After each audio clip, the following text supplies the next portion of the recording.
बुद्ध और उनका धम्म डॉक्टर भीमराव अंबेडकर के द्वारा लिखी गई अंतिम महत्वपूर्ण बुक है, जिसमें बुद्ध के जीवन के बारे में, बुद्ध द्वारा मानव जाति को दिए गए संदेश के बारे में और मानव जाति के कल्याणकारी शिक्षाएं और देशनाएं दी गई है।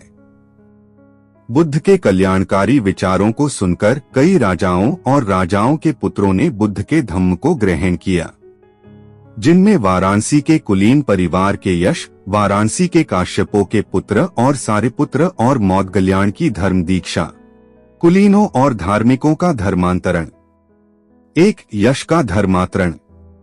एक उस समय वाराणसी में एक कुलीन व्यक्ति का पुत्र रहता था, उसका नामा यश। वह उम्र से युवा और रूपरंग में अत्यधिक आकर्षक था। वह अपने माता पिता का परम प्रिय था। वह प्रचुर धन संपदा में रहता था। उसके पास अनेक नौकर चाकर और एक विशाल अंतःपुर में अनेक स्त्रियां थीं तथा वह अपना समय केवल नृत्य, शराब पीने एवं भौतिक आनंदों में व्यतीत करता था। दो समय बीतने पर विरक्ति की एक भावना उस पर छा गई। किस प्रकार वह इस कामवासना के जीवन से बच सकता है? जो जीवन वह व्यतीत कर रहा है, क्या उससे उत्तम जीवन जीने का कोई मार्ग था? क्या करूं यह न जानते हुए उसने पिता का घर छोड़ने का निश्चय किया। एक रात उसने अपने पिता का घर छोड़ दिया और इधर उधर भटक रहा था। वह संयोग से ऋषिपतन की ओर चला गया। थकान अनुभव करते हुए वह एक जगह बैठ गया और जैसे ही वह बैठा उसने ऊंची आवाज में स्वयं से कहा, मैं कहाँ हूँ? यह मार्ग क्या है? ओह, क्या परेशानी है? ओह, कितना संकट है। 5 यह घटना उसी रात है जिस दिन तथागत ने ऋषिपतन में पंचवर्गीय भिक्षुओं को अपने पहले उपदेश का प्रवचन किया था। ठीक उसी समय जब यश ऋषिपतन की ओर बढ़ रहा था, तथागत जो ऋषिपतन में ठहरे हुए थे, प्रातः उठकर खुली हवा में चहलकदमी कर रहे थे और तथागत ने यश नामक कुलीन युवक को अपनी दुखद अनुभूतियों को अभिव्यक्ति देते हुए आते देखा। 6 और तथागत ने उसका दुख भरा रोना सुनकर कहा, कोई दुख नहीं है, कोई संकट नहीं है, आओ मैं तुम्हें मार्ग दिखलाऊंगा। और तथागत ने यश को अपने धर्म का उपदेश दिया। 7 और यश ने जब उसने यह उपदेश सुना, प्रसन्न और हर्षित हो गया। उसने अपने सुनहरे जूते उतारे और जाकर तथागत के पास बैठ गया एवं उन्हें सम्मान पूर्वक प्रणाम किया। 8 यश ने बुद्ध के वचन हृदयंगम कर उनसे उसे अपना शिष्य बना लेने की प्रार्थना की। उस समय यश के 4 मित्र थे जो वाराणसी के धनी परिवारों के पुत्र थे। उनके नाम थे विमल, सुबाहु, पुण्यजित और गवामपति।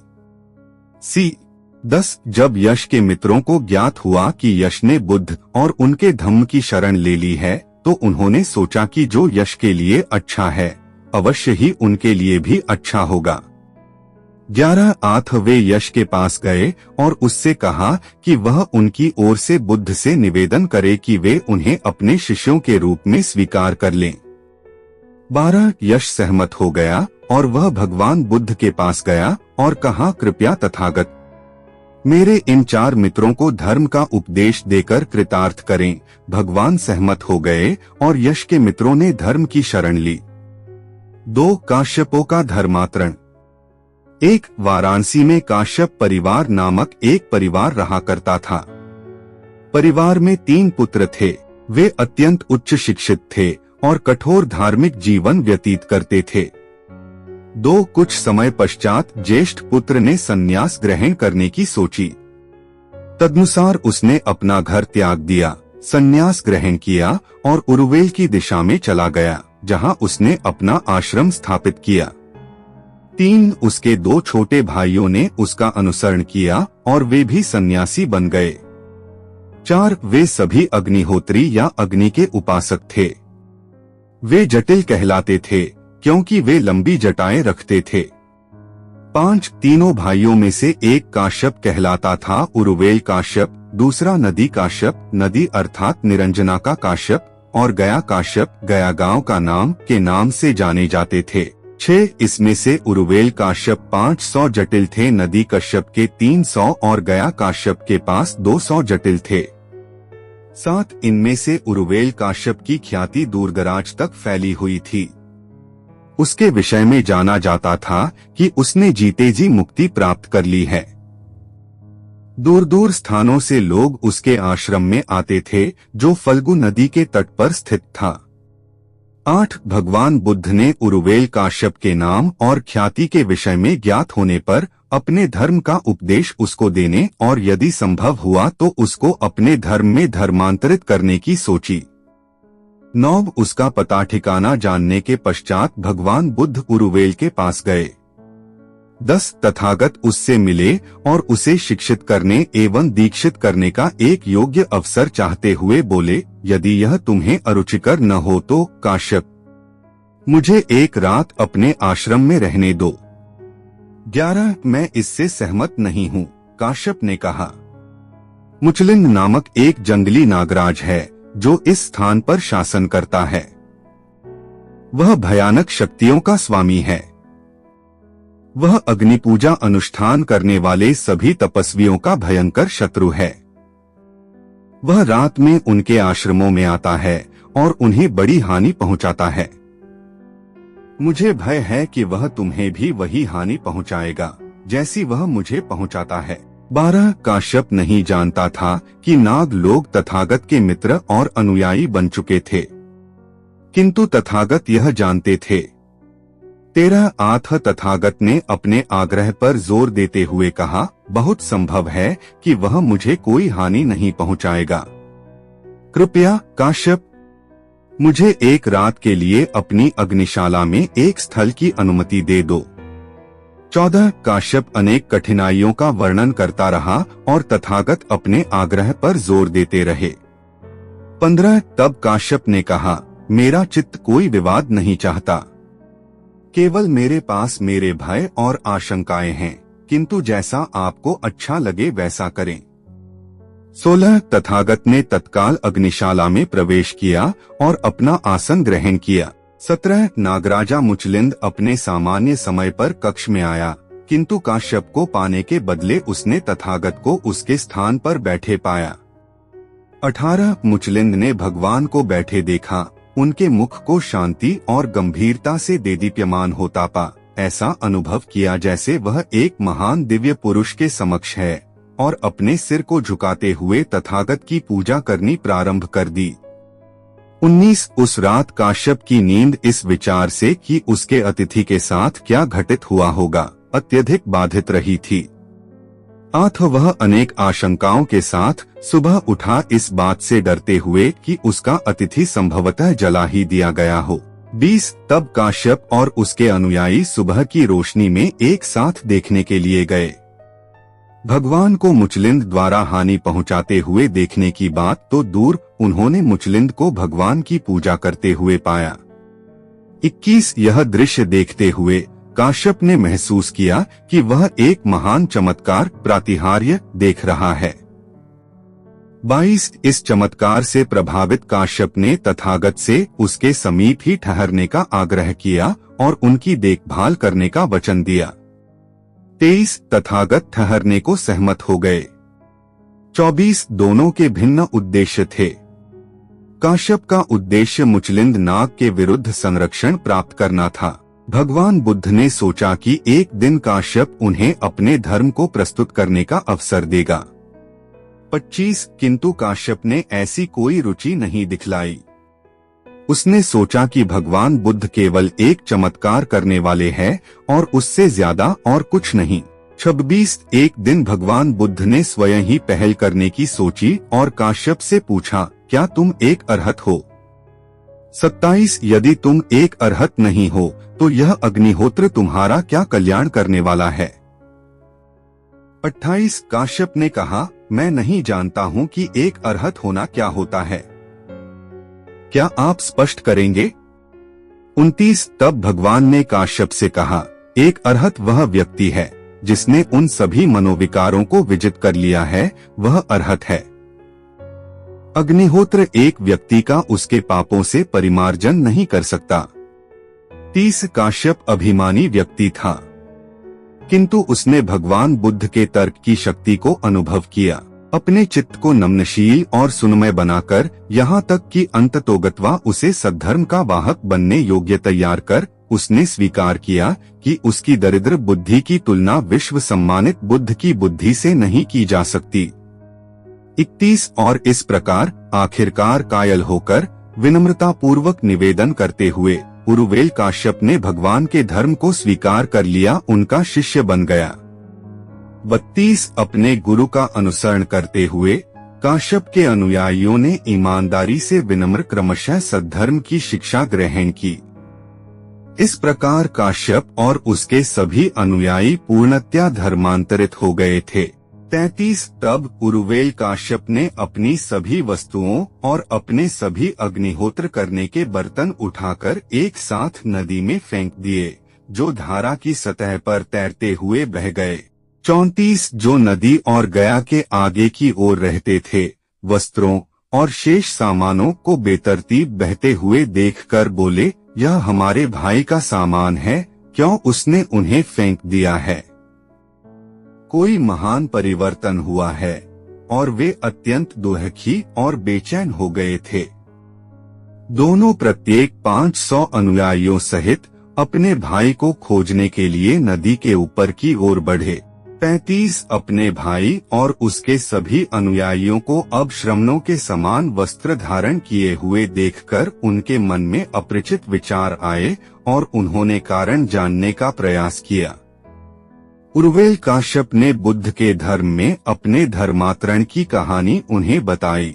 36 हमारे भाई ने इस प्रकार आत्मसमर्पण कर लिया है, हमें भी उसका अनुसरण करना चाहिए, उन्होंने कहा।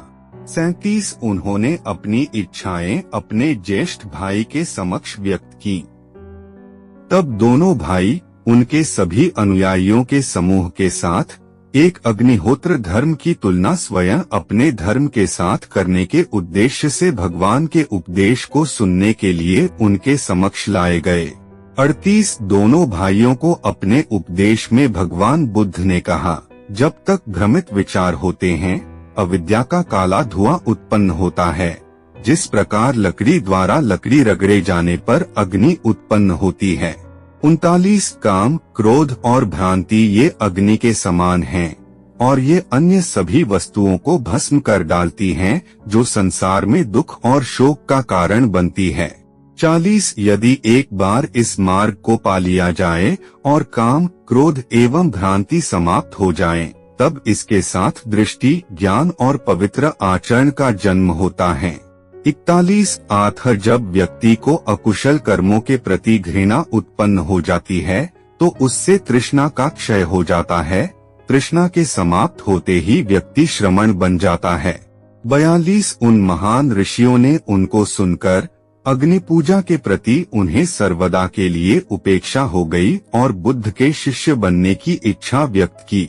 43 काश्यपों का धर्मांतरण भगवान बुद्ध के लिए एक महान विजय थी, क्योंकि लोगों के मन पर उनका अत्यधिक प्रभाव था।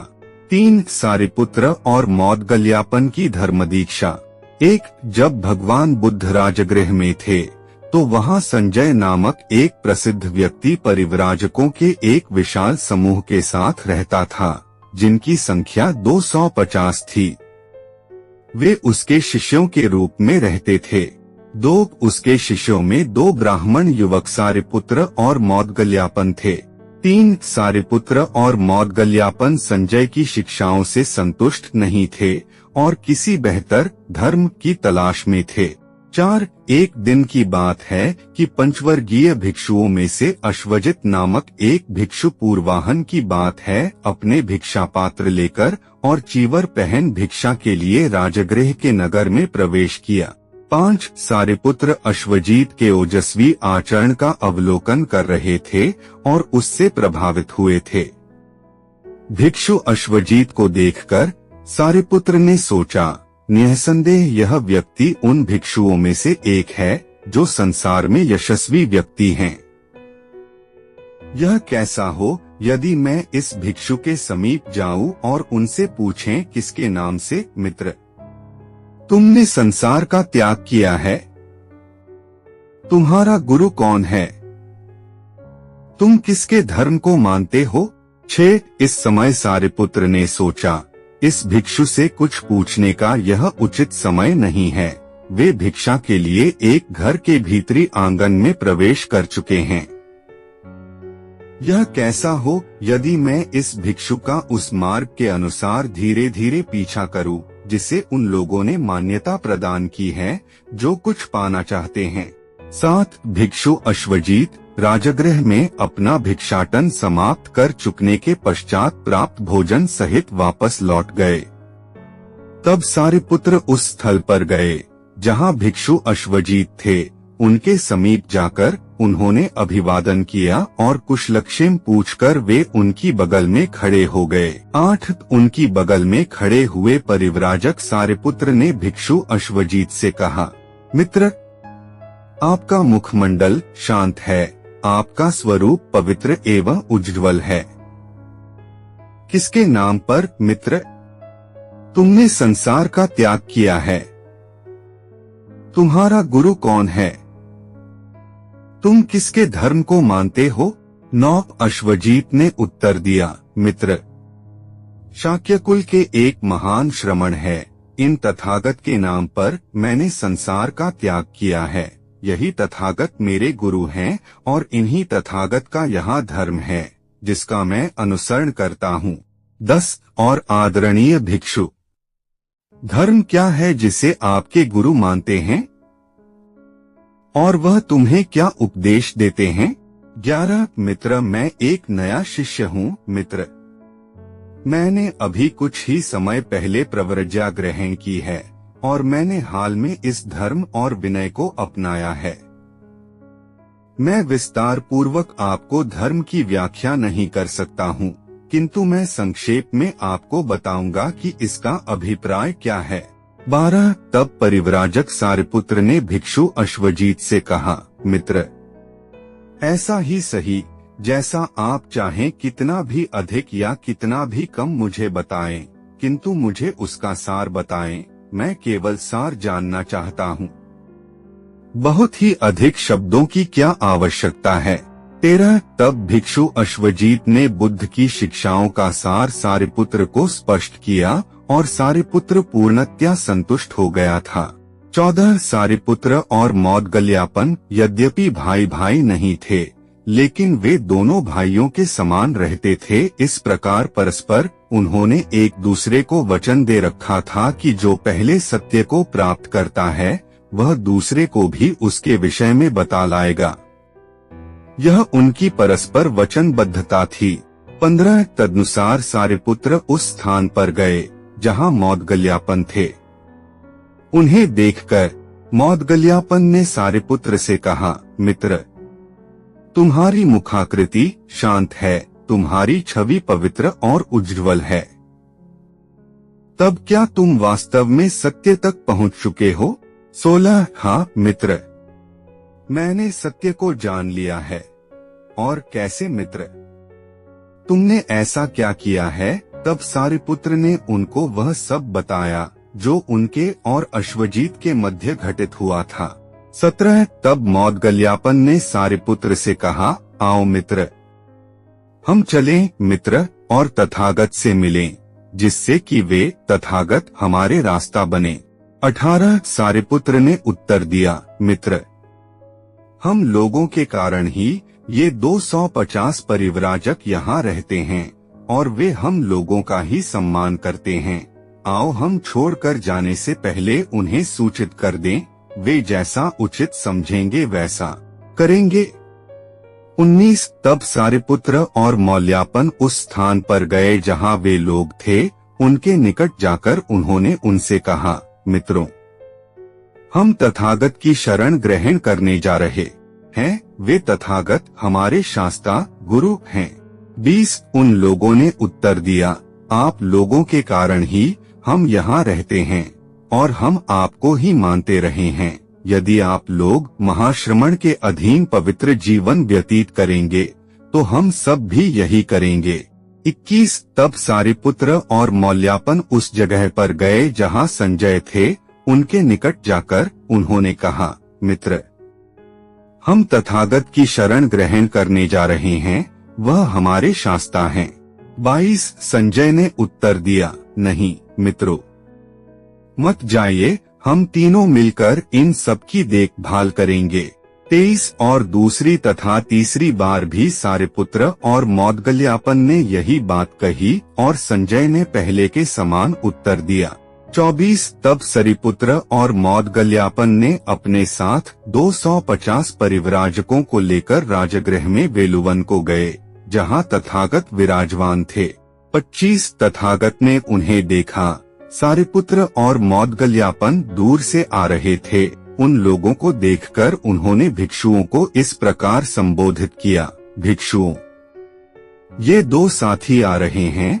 सारिपुत्र और मौदगल्यापन की ओर इशारा करते हुए, ये मेरे प्रमुख श्रावकयुगल और शुभयुगल होंगे। 26 जब वे वेलुवन में आ चुके थे, तब उस स्थान पर गए जहां तथागत थे। उनके निकट आकर उन्होंने तथागत के चरणों में अपने शीश नवाकर साष्टांग प्रणाम किया और तथागत से बोले, हमें तथागत द्वारा प्रव्रज्या और उपसंपदा मिले। 27 तब तथागत ने प्रव्रज्या को निर्दिष्ट करने वाले सामान्य सूत्र का उच्चारण किया, ऐहि भिक्खु आओ भिक्षुओं, और फिर सारिपुत्र तथा मौदगल्यापन और 250 अन्य जटिल बुद्ध के शिष्य बन गए। उन तथागत की सेवा में उपस्थित हो, वह मेरी तीसरी आकांक्षा थी जो अब पूर्ण हो गई है। और वह तथागत मुझे धम्म का उपदेश दे, यह मेरी चौथी आकांक्षा थी भगवन, और वह अब पूर्ण हो गई है। और मैं उन तथागत के धम्म को समझ सकूं, यह मेरी पांचवी आकांक्षा थी भगवन, यह अब पूर्ण हो गई है। भगवन, ये मेरी 5 आकांक्षाएं थीं, जिन्हें मैं पूर्व दिनों में जब मैं एक राजकुमार था अपने मन में लाया था। 15 अद्भुत भगवन, अद्भुत जिस प्रकार कोई उसे सीधा कर दे जो औंधा किया हुआ था, या उसे प्रकट कर दे जो छुपा हुआ था, या उसको मार्ग दिखला दे जो अपने मार्ग से भटका हुआ था, या अंधकार में एक दीपक जला दे, इसलिए कि जिनके आँखें हैं वे वस्तुओं को देख सकें। उसी प्रकार तथागत ने विभिन्न प्रकार से धम्म का उपदेश दिया। भगवन, मैं तथागत की, धम्म की और भिक्षुओं के संघ की शरण ग्रहण करता हूँ। आज के दिन से आगे तक, जब तक मेरा जीवन है भगवन, मुझे एक उपासक माने जिसने उनकी शरण ग्रहण की है।